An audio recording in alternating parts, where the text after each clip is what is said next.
Is there something we could design that would actually generate useful power from the kind of temperature differences we can get from, say, a typical cook fire or from sunlight? One of the interesting examples of this is something called the thermoacoustic engine. How does this work? It's kind of magic. This solid state thing converts heat into mechanical work. And designing it's really hard, but making it once you have the design is pretty simple. Is it sunny outside today? It is medium sunny. Okay, so I think it's good to parallel path and use the blowtorch. Yeah, oh yeah. Our goal at Google X is to find great big problems that affect ideally billions of people, and to come up with some real breakthrough solution, a solution that's at least 10 times better than like anything that anybody's tried yet. And it's not just like, oh, hey, we'll sort of poke at this. We dedicate real resources with the goal of we are going to go to the moon. If we got a flywheel turning, like on the first go, that would be so incredibly awesome. I think if we could just like hear this thing operating, that would be a big win. Cool. So let's hit the hardware store then.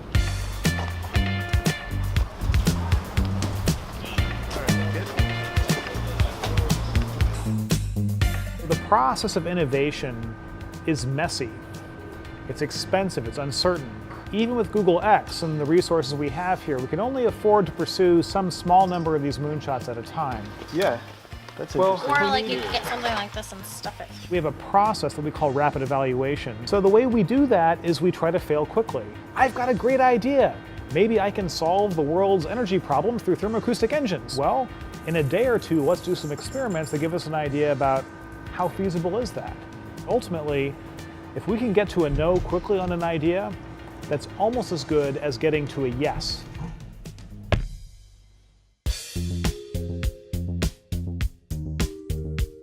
Most people come hardwired, trained by society, that if they don't do the thing they said they were going to do, if it doesn't come out bright and shiny and sparkly, that someone's going to be mad at them.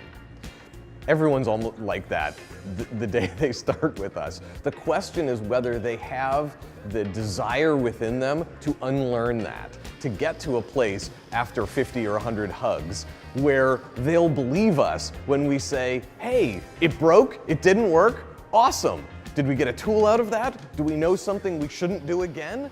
Let's try something different. We took a lot of different parallel paths using different materials and different methods to try to create this thermoacoustic engine. It was great to see everybody's incarnation of this being a little bit different. So Brian came up with a design that was kind of like a trombone where it was like two sliding pieces so you could change the length of the resonating chamber. Kate came up with the idea of using the bottle and simple like candle and steel wool. I was working on more like the industrial version where I grabbed a piece of galvanized pipe and some steel wool and a blowtorch. And then Kurt actually was working on the other part of the problem, which is how do we generate that heat? So if we're not using a fire, if we're not using a stove, can we use solar to try to collect up some of that power? We were looking for it to just hum. We wanted it to get some sort of audible feedback that this thing was actually oscillating. So we're looking for that resonant frequency, almost like blowing over the top of a bottle. Right about here is and as of right now, well, we're not exactly seeing tremendous, overwhelming success with our thermoacoustic engines. Yeah, it should be oscillating. Which indicates that maybe making these things is a little bit harder than we thought. And that's actually like really good to know. So it means that maybe we need to go back and I need to actually like go back to that physics and check my equations. It may mean that, well, these are just difficult things to make, and as a result, they may not be the right tool to be the super inexpensive, low power, distributed power generation thing. Think about what we all wish scientists would do. They don't run experiments where they insist that the outcome be positive. They run experiments whose purpose is to create knowledge and learning, because each piece of learning creates acceleration. I like this idea of creating artifacts of the future. So if you think about reverse archaeology, right? Some of the stuff that we're creating here is this physical token of something that may be, commonplace in the future. Sometimes what you think it's going to be is not always what it turns out to be.